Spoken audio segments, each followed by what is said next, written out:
నమస్కారం. ఏదైనా ఒక మార్కెట్లోకి అడుగుపెట్టే ముందు దాన్ని ఎలా అంచనా వేయాలి? దానికోసం ఒక పక్కా ఫ్రేమ్వర్క్ గురించి ఈరోజు తెలుసుకుందాం. ఒక మంచి ఐడియా ఉండగానే సరిపోదు. అది గొప్ప బిజినెస్ అవుతుందో లేదో తెలియాలి కదా. ఆ రెండింటి మధ్య తేడా ఏంటంటే, కేవలం ఐడియా కాదు, దాని వెనుక ఉన్న పక్కా విశ్లేషణ. సరిగ్గా దాని గురించే మనం ఈరోజు లోతుగా చూడబోతున్నాం. ఓకే, మన ప్రయాణానికి ఇది రోడ్ మ్యాప్ అన్నమాట.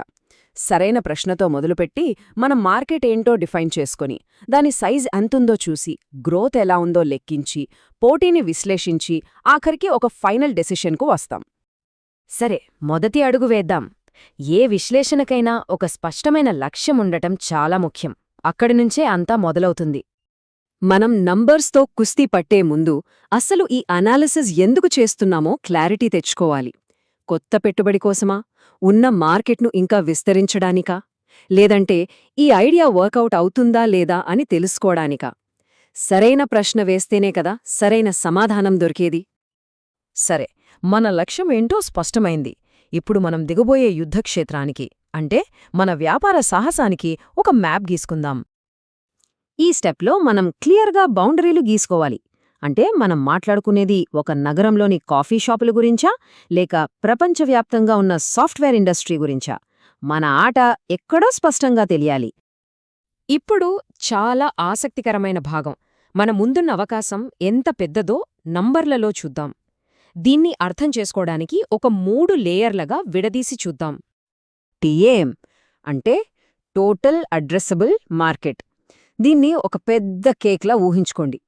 ప్రపంచవ్యాప్తంగా మన ప్రోడక్ట్ లేదా సర్వీస్కున్న మొత్తం డిమాండ్ ఇదే అన్నమాట. ఇప్పుడు శామ్ అంటే సర్వీసబుల్ అవైలబుల్ మార్కెట్. ఇది ఆ మొత్తం కేక్లో మనం టార్గెట్ చేస్తున్న దేశం లేదా ప్రాంతంలో మనం ఎంతవరకు సర్వ్ చేయగలమో చూపిస్తుంది. ఇక ఎస్ఓఎం సర్వీసబుల్ ఆబ్టైనబుల్ మార్కెట్. కొత్తగా వచ్చేవాళ్లకు ఇదే అత్యంత ముఖ్యం. మనకున్న వనరులతో, పోటీతో నిజంగా మనం ఎంత మార్కెట్ వాటాను సంపాదించగలమో ఇదే చెబుతుంది. చూడండి, ఈ చార్ట్ ఎంత స్పష్టంగా చూపిస్తుందో. బయట ఉన్న పెద్ద సర్కిల్ టామ్ అయితే దాని లోపల శామ్, ఆ శామ్ లోపల మనం నిజంగా టార్గెట్ చేసేది ఎస్ఓఎం. ఇలా మొత్తం ప్రపంచం నుంచి మన వాస్తవిక లక్ష్యం వరకు వస్తాం. మార్కెట్ పెద్దగా ఉండటం మంచిదే, కానీ అది పెరుగుతూ ఉంటే ఇంకా మంచిది కదా. సో దాని వేగాన్ని ఎలా కొలవాలో ఇప్పుడు చూద్దాం. మార్కెట్ ఎంత వేగంగా ఎదుగుతుందో తెలుసుకోవడానికి కాంపౌండ్ యాన్యువల్ గ్రోత్ రేట్ అంటే సిఏఆర్ అనేదాన్ని వాడతాం. ఇది ఈ ఏడాది ఎంత పెరిగింది అని మాత్రమే కాదు, రాబోయే కొన్ని సంవత్సరాల్లో నిలకడగా ఎంత పెరుగుతుందో ఒక అంచనా ఇస్తుంది. ఆ ఫార్ములాతోనే ఈ నిలకడైన వృద్ధిని లెక్కిస్తారు. ఇక్కడ చూడండి, ఈ 2 బార్స్ ఎంత ఆసక్తికరంగా ఉన్నాయో. ఎడమవైపు బార్ గడిచిన కొన్ని సంవత్సరాల గ్రోతును చూపిస్తే, కుడివైపు బార్ భవిష్యత్తు అంచనాలని చూపిస్తుంది. ఈ రెండింటినీ పోల్చి చూస్తే మార్కెట్ వేగం పుంజుకుంటుందా లేక నెమ్మదిస్తుందా అనే విషయం మనకు తెలిసిపోతుంది.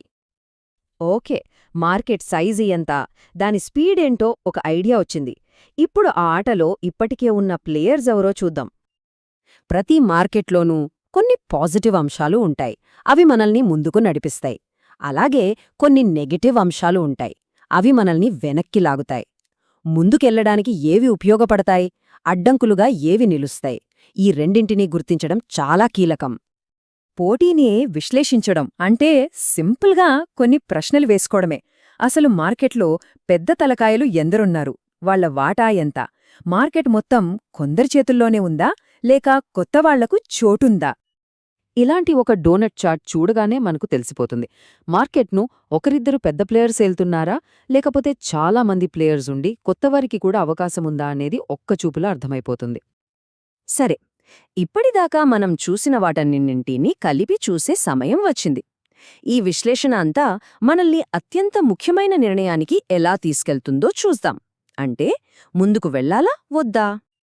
ఇక్కడే అసలైన బ్యాలెన్సింగ్ యాక్ట్ మొదలవుతుంది. ఒకవైపు మనకు కనిపించే అవకాశాలు, మరోవైపు మనం ఎదుర్కోవలసిన రిస్క్లు.